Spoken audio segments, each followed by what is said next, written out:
We were brand new homeowners for 5 hours, and I was like, oh, look, we have a money pit. Hello everybody, welcome to my channel. I hope you guys are having a lovely, wonderful, fantastic day. It has been a little bit since I've just sat down and caught up with you guys, and I feel like there's a bunch to catch up on. That's probably why it's been a little bit since I've sat down and caught up with you guys. I've also been filming a lot of videos recently. I'm so sorry about that. There's just been so much going on. So I figured we would get ready together today with our dirty mirrors. Perhaps I should get a mirror that's not double-sided. I never use the other side. Maybe I should get one that actually just looks nice on the back instead of, you know, smudgy. Alright, so today we're gonna be talking about health stuff as always. I'm still on like a mission to figure out, you know, what's wrong with me. There's probably a bunch. We're gonna be talking about the new house and the lovely flippers that flipped it, all the problems that came with that, and just some other little random things, but we're just gonna catch up. I'm going to open up my makeup bag here because all of my makeup stuff is gone. It is at the new house, so I had to pack a bag to come back here and film. We don't have any internet right now at the house, and I don't have like a filming setup. Obviously, it's still right here. So I just had to pack up and like come over here to film videos. I'm gonna have to tend these eyebrows for just a second. I got lazy the other day, and instead of actually plucking them, I just used one of these little shapery things, which was so much faster. But now they come back all substantial and like girthy and strong. So I gotta get rid of some of those real fast. I am missing like the entire tail end of this eyebrow over here, and I don't know, it probably is my fault. I don't know for sure it's my fault though. It keeps like, this part just likes to fall out, and I'm sure as I was shaping it, I probably just got a little carried away because this one has like a full like little like tip, and this one just doesn't. I guess we could start talking about like the more fun house stuff, even though there are some parts of it that aren't super fun, but the health stuff, we could talk about that after. You know, I'm a little bit worried about it. I don't have anything concrete yet, but yeah, we'll get to it. We have officially moved into our new house. Last night was the third night that we have stayed there. I mean, everything is still an entire mess. Like the boxes are not unpacked. Everything, we're still living out of like, you know, suitcases and boxes and all sorts of stuff packed up. And we also still, obviously, we have this house, which still has a bunch of stuff in it that needs to be packed up. Every time. Where'd you come from?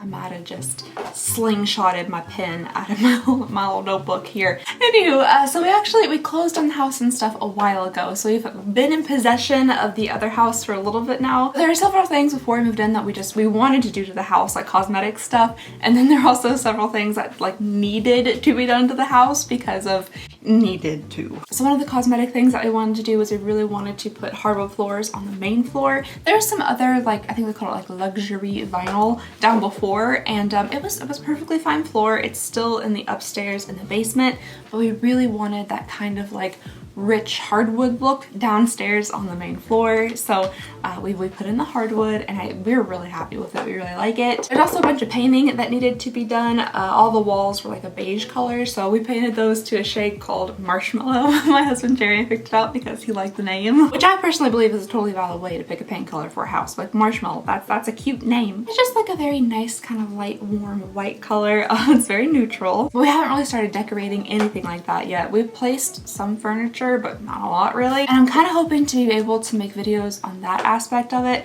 I was gonna do a lot more videos like already for you guys.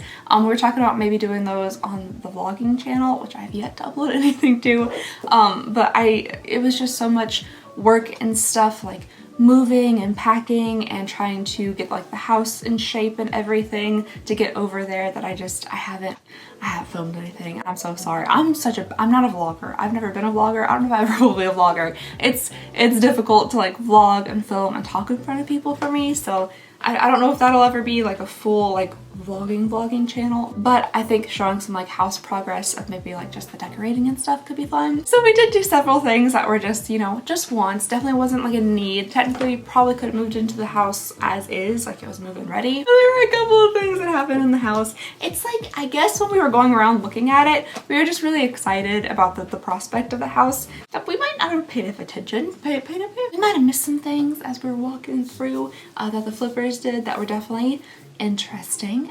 You could tell this house was only in the owner's hands, the other owner before us, their hands for like a couple of months before it hit the market. Because my goodness, yeah, the attention to detail just, it wasn't there. There are a whole bunch of little things that we could definitely tell, like the house was rushed. It was definitely rushed trying to get it, you know, flipped over so they could resell it.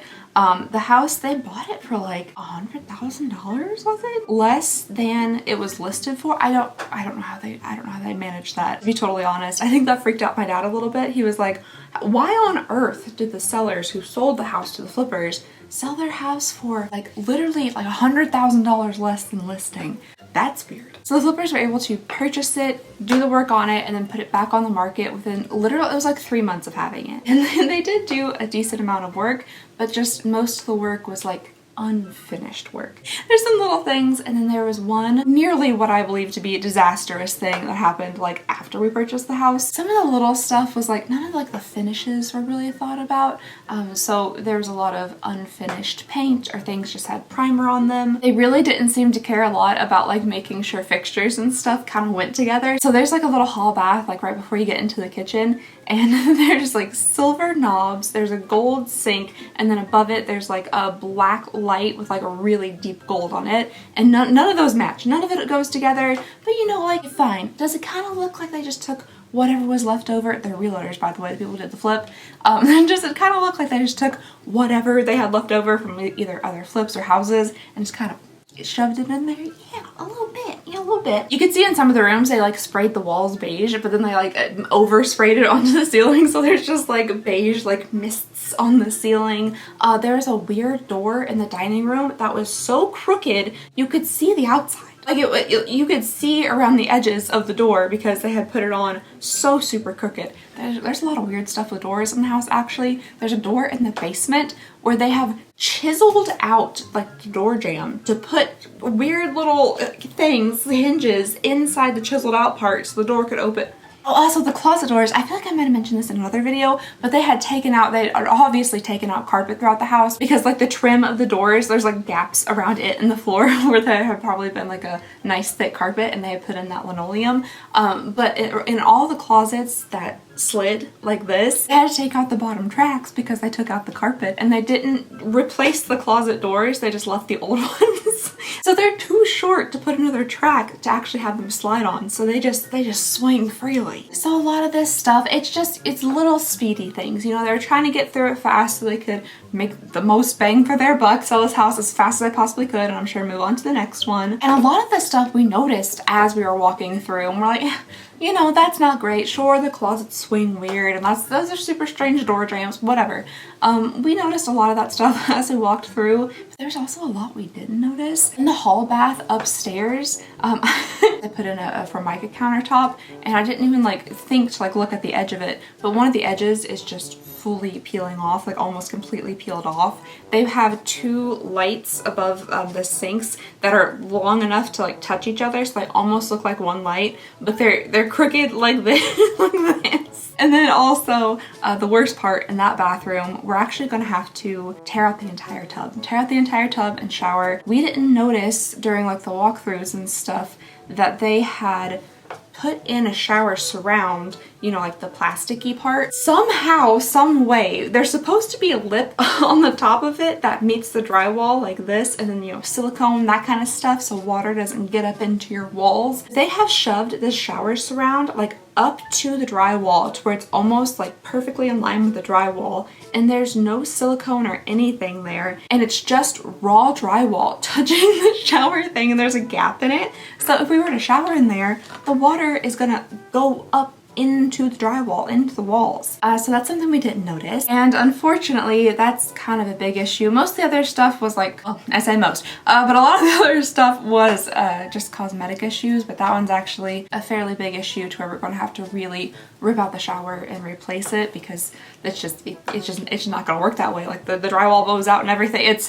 yeah, so that's kind of an issue. Unfortunately, that wasn't the biggest issue we discovered like upon, you know, our first few hours of homeownership. We also discovered later on, like taking out the floors and stuff, like there are rotten sections of the floor next to the doors where the water had come in, and they definitely knew about it. The sellers definitely had to know about it, or at least their contractors, because they had placed pieces of the floor that they laid down inside rotten holes to fill them in, so when you stepped on the floor it wouldn't sink down. So that, yeah, we had to fix that up too.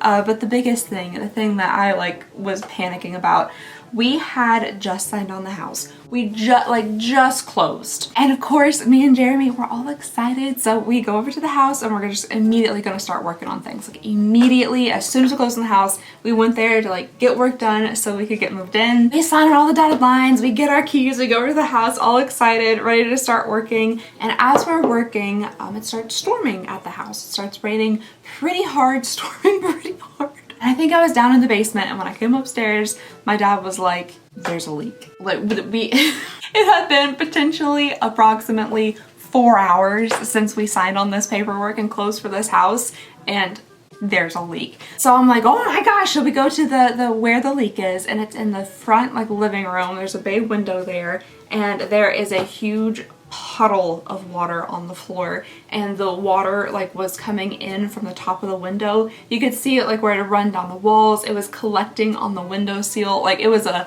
leak. Like there was a leak in the area of like the ceiling it was coming from. I could see there was a patch. We could see the patch before. The patch was like in the drywall on the ceiling before. So the flippers had patched something. But we didn't really think anything of it because when we got the inspection back, they had seen the patch. They noted it in the inspection, but they didn't say anything about it being like an issue. So the patch was there. That's where it was leaking from. Puddle on the floor. And I'm like, we literally, like 4 hours ago, we just signed for this house and it's leaking. I didn't know if it was a leak in the roof. I didn't know where the water was coming from, but there was water in my brand new living room. And what made me so upset about it was not only the water in the living room, but that the seller, obviously they knew about it. They had to have known about it and they didn't disclose it. So that they had patched it because they're the ones who had done like the painting and stuff.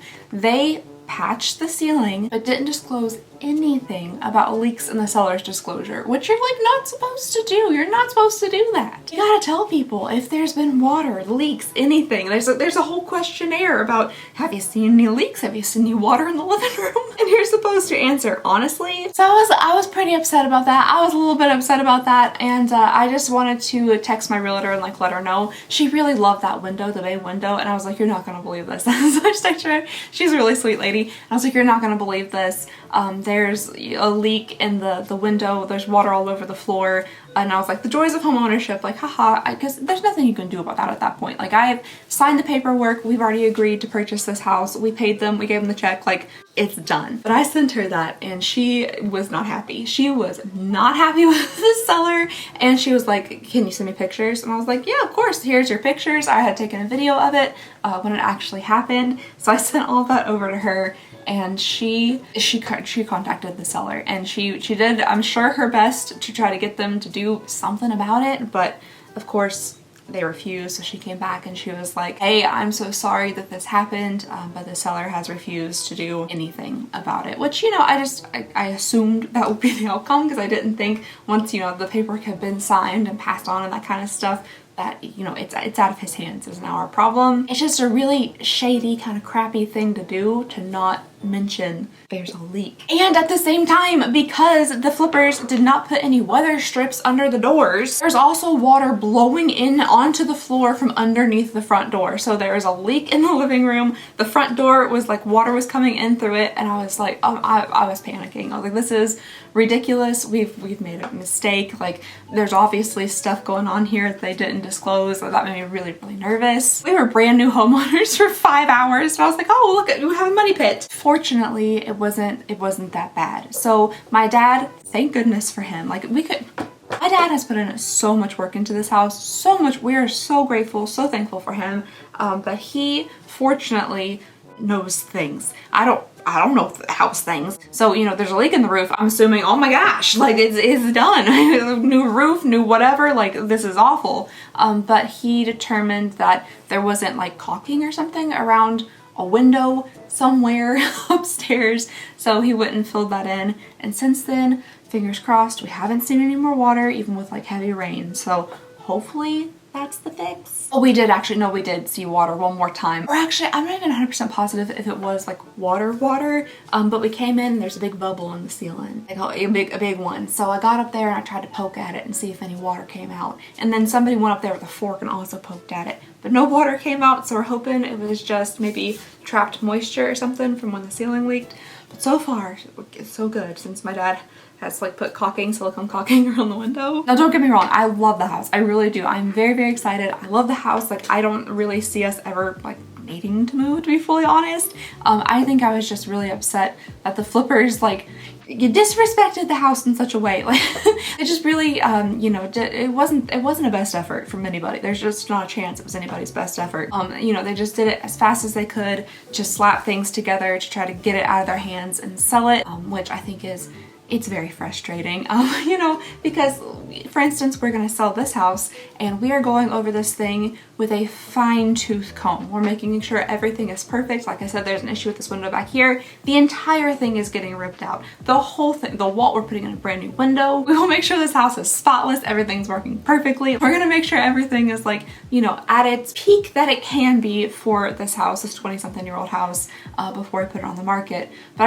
I couldn't imagine going in and flipping a house and just doing it so haphazardly and kind of sloppy. But I am still just so incredibly excited about the house and we already love it. Like I said, we've only stayed there for like, it was our third night last night, but we love it. We're really, really excited about it. Tater is obsessed with the backyard. He loves it so much. We really enjoy it too, and we can't wait to see what we can do back there and how we can grow and all that stuff in the house, and we're very excited about it. I just wish that the flippers had taken better care of it when they were flipping it. If you guys are interested in like decorating and like a little bit of renovation, not too much now that we've done most of the stuff that we're going to do to the house, I hopefully will be posting that content somewhere eventually. I can't do 100% promise. I can't. It's because like that's so different from the content that I'm used to posting, but I really am going to try my best to do some stuff like that because I personally really enjoy watching stuff like that, so I thought it might be fun to do. At the very minimum, I definitely want to do at least a video or two about like the filming room and stuff, like packing up this filming room and setting up a new one. The area that I'm going to have the filming room in at the new house is quite a bit smaller than this room, so it'll be interesting to see like how I can arrange things and make sure we have the boys in the background, and of course, you know, well, hopefully the mountain's gone. Oh, I kind of forgot about that. I was going to try to get rid of the entire mountain before we fully move, wasn't I? That could be interesting. I know a lot of you guys said on the little poll thing that I did on Instagram that you'd be interested in seeing a live stream. I've never done that before. I don't even know how to do that. Is that like, is there like a laptop involved with that or something? Because this little camera, I don't think live streams. I definitely would have to like look into that. It makes me a little bit nervous. I get a little bit shy because that way it would feel like you guys are basically right there with me. And that might make me the teeniest bit nervous to do something live like that, especially because I know that I can't cover up, you know, or edit out my stuttering or me having to say things 7,000 times to actually get them out of my mouth. I'll look into that, and if I can't, we're just got to do some really like big unboxings, like hour-long plus random roundup kind of unboxings, and just try to get through this stack so I don't have to move them to the new house. We will, like, you know, we will have this house in our possession for a while. Like I said, we got some stuff to do before we can list it on the market, but you know, that might be a bit of a time crunch there, but I'm gonna do my best to get through this whole mountain. We'll do some of that today. I'll do like a big unboxing today too. I'll get that filmed and hopefully I'll bring you guys soon. Like I said, I'm so sorry that there have been less videos with the house stuff going on. It's taken a ton of time, and I've not been feeling the best. I've not been doing so fantastic health-wise. You guys know a little bit about that from, you know, other videos and things that I've told you all about, all of my doctor's appointments and trying to figure out what's going on with me. I have been to a couple of different doctors since the last time I updated you guys. So one of the doctors that I was going to see for my stomach issues, I was having all those issues with like extreme nausea, really bad like acid reflux. I didn't want to eat, like it was all of that stomach stuff. It's getting a lot better now, thankfully. I don't know what caused that. We almost think, I didn't even tell my doctor about this, but I was talking to like my family and stuff. So I was eating like way too much fiber for too long. I was eating this bread that had 11 grams of fiber per slice, right? And I was like, fiber is good for you. So I was eating mini slices of this bread a day, thinking I was doing real good on my fiber, which I guess I was, but sometimes you can do too much. You can do too much of a good thing, and I think I was getting within my day, between like the bread and all the other fibery stuff that I was doing, I think I was eating like 80 grams of fiber a day, which is too many grams of fiber. So that could have messed up my system maybe a little bit. I have no idea if it could. I have no idea if that was the case. But I've stopped doing that now, and I am feeling better, so that's good. But also, you know how I went for like gallbladder things, and they're like, gallbladder's fine. I read the report, the actual report that came back from the person who looked at the ultrasound. I do have a gallstone. I'm fairly certain they said I didn't have any gallstones. Or maybe they just didn't even mention it. Maybe since they didn't mention gallbladder things, I just assumed that I didn't have one. I don't know. I have a gallstone or a polyp. It's not a very big one though, so it's like a 2mm non-shadowing gallstone or a 2mm polyp, and they don't know which one it is. So I don't know even if that's big enough to like cause problems, but there is something in my gallbladder. Anywho, so I had gone to the doctor about all of my stomach problems, and they ordered blood tests while I was there. And each time I had to get a lot of blood tests. For some reason, I got my blood taken like 3 times within a couple of days, period. But every single time I got my blood taken and tested, my white blood cell count was too high, which I think can be, you know, that could be a lot of things. Your white blood cell count, oh my goodness, that's a lot of powder. Your white blood cell count can be too high if you have any type of infection going on, or you're like sick, that kind of thing. But every single time I went, my white blood cell count was just too high. And that's honestly been a trend throughout my blood work for years now, like for years. I remember the last time I went to the same doctor like 3 years ago, white blood cell count too high. So because of that, they asked me if I would be okay with seeing a hematologist. And I was like, yeah, you know, I want to figure out what's going on. If my white blood cell count is too high, let's go see the blood doctor. So that's what I did. Which actually, that hematology appointment ended up being kind of nerve-wracking. Just like spraying off my face. I wasn't anticipating it, but the actual place where I went to get like my blood checked out and stuff was at a cancer center, which that's nerve-wracking. We have a history, a very tragic history of cancer in our family, so that wasn't great. Me and my mom pulled up and we're like, oh, okay.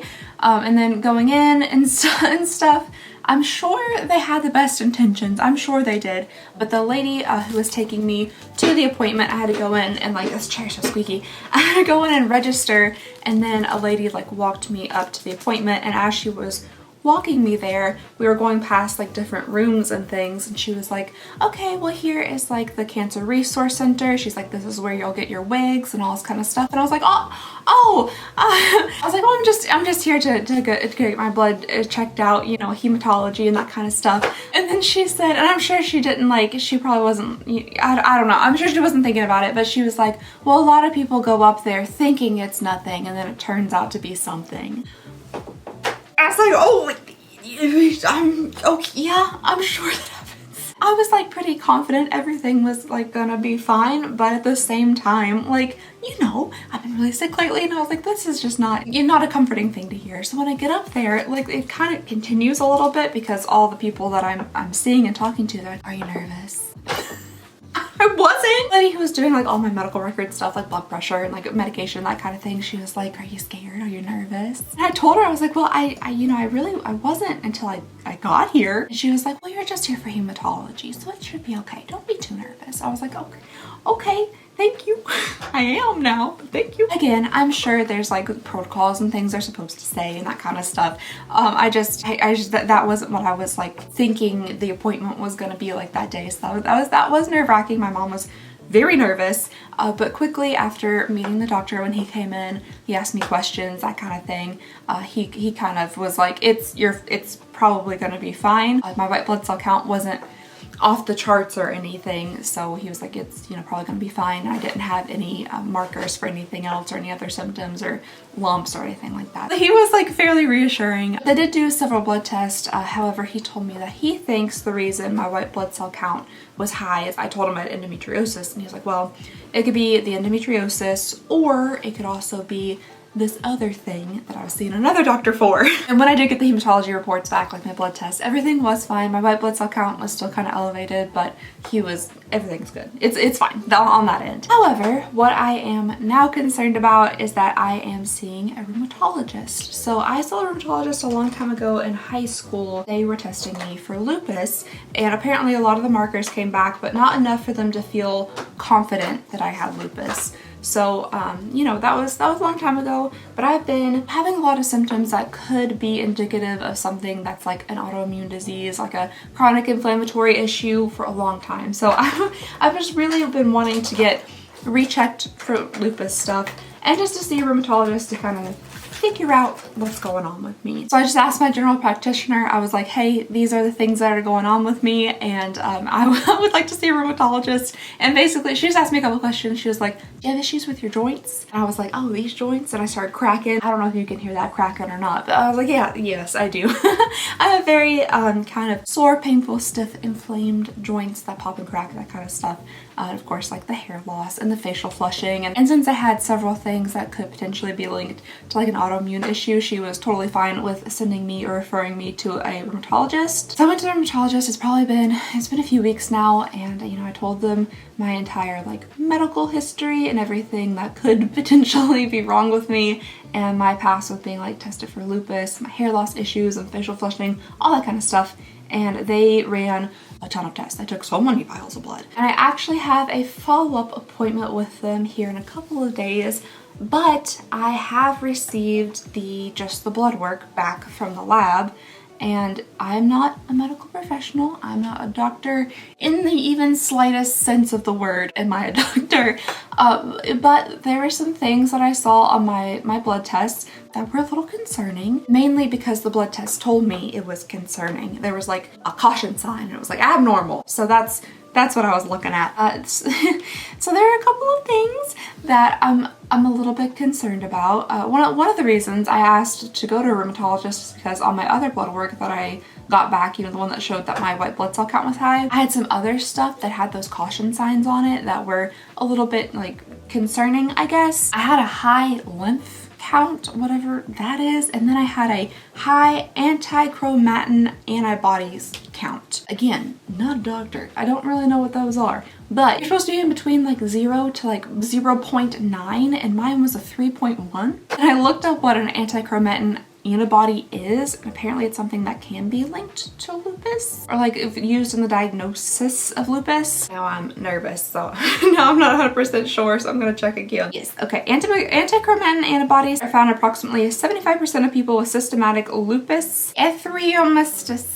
and up to 100% of people with drug-induced lupus, which I didn't even know that was a thing. I don't know you could have drug-induced lupus. So I saw that and I got nervous. And that's, again, one of the reasons that I asked my general practitioner if I could see a rheumatologist. She didn't seem to like even note that that was an issue, and maybe it's not. Maybe 3.1 isn't high whatsoever. I just saw that the range should be like, you know, not even 1, and mine was at 3 something. And I was like, oh, okay. And there's a little caution sign. I was like, oh, okay. So when I got my rheumatology results back, I saw one of those little caution signs thing next to something called a, oh heavens, I'm trying to look it up. I thought I took a screenshot of it. 14.3.3 ETA protein rheumatoid arthritis thing. And again, the little window for that is pretty small. Like, you're not supposed to have much of whatever that is. So in here on the little, like this little slidey thing, I'm just gonna put these on screen. I don't think anybody's gonna steal my blood results. I don't think they want them. So it seems like you're supposed to have none of that or up to like 0.2 of that. Mine's 5.75, and then it says high. And apparently that's something used in the diagnosis of rheumatoid arthritis. But the other things I have on here that I think are supposed to help diagnose rheumatoid arthritis are negatives, I believe. So I don't know. That could mean absolutely nothing, or it could potentially mean that I might potentially have like rheumatoid arthritis or some type of autoimmune issue. Now that would probably make sense based on my symptoms and stuff, but I don't know. So I'm a little bit nervous. I do go back for a follow-up and I'm very anxious to hear what they have to say. Maybe it means nothing, I don't know, but I feel like 5.75 is much higher than, you know, 0 to 0.2. So I feel like there's probably, for some reason, that would come back that high. So I'm just nervous. I would love to not have rheumatoid arthritis or lupus or any other disease. And maybe I don't. Maybe this is all fine. Maybe that's just like a thing that happens sometimes because my other things that are markers for rheumatoid arthritis are negative. Oh, so I also got something called a speckled pattern. I don't know what that is. And an ANA by IFA RFX titter pattern. That's a funny name. I think that also has something to do with like some type of autoimmune issue. I don't know. What I do kind of wish is that LabCorp who did my testing, my blood testing and all that kind of stuff, I wish they'd never sent me these papers, because I've had these little papers here for like minimum a week, and I've been thinking about it for minimum a week. And again, not a medical professional, so I have no idea really what any of this means. So I would have loved to have had no idea what's going on until I actually talked with, you know, the doctor, because this whole time I've just been fixated on this test result that I don't know how to read. And dang, the day after I got this, like I was like, I wonder if they're gonna call me or anything. And that morning they did call me and I was like, all right, here we go. They're gonna tell me something bad. I was like, hello. But they just called and asked if they could move my appointment back a day because the rheumatologist has a meeting they have to go to. And I was like, yeah, sure. I can delay waiting to know what the heck this means another whole day. I won't be fixated on it for that whole time. So anywho, that's what's like I've been thinking about for most of this time. Like if I do have some type of autoimmune condition or rheumatoid arthritis or something, that's what's been going on in my head this whole time. And I just don't know the answer yet. But I assure you, I will let you guys know when I know. It might be comforting to finally know like why I kind of feel the way that I feel. But at the same time, I was hoping that they would just say like, hey, nothing's wrong with you. Just drink some more water and do yoga. Eat some broccoli. You'll be fine. Like that's what I was hoping for. But that's not what seems to be happening anyway. But maybe it is. Again, I'm not a doctor. See, on here it says a dense fine speckle pattern is noted. This pattern suggests the presence of some type of antibody which has a low prevalence in systematic autoimmune rheumatic diseases. Don't tell me that. I don't know what any of those words mean. Leave me in the dark until a doctor can like look me in the eye and tell me in plain English what that means. Anywho, so whatever, you know, the result is, whenever I figure it out, whenever I see the rheumatologist, I'll let you guys know. Hopefully, fingers crossed, it's nothing too super concerning. That's all I can hope for. I guess that's all the updates that I have for you guys. You know, moved into the house. We're really loving it. We fixed a lot of the major issues. You know, some medical things are going on. Hopefully they're nothing too crazy, but I'll keep you guys updated. Boys are doing good and everything. Things are moving along. You just get busy. A little bit stressed, but you know, we're gonna be tackling all these subscription boxes behind me. We have a bunch more videos coming up, and yeah, thank you guys so much for, you know, hanging out with me today. I don't know how terribly long this video is gonna be, but I'd love to get it out today if at all possible. And yeah, I guess that is all I have for you all today. Thank you so very much for watching. Please go ahead and consider subscribing if you would not mind. It'd be the absolute world to me. I just hope you guys have a lovely, wonderful, fantastic day, and I'll see you all next time. Bye!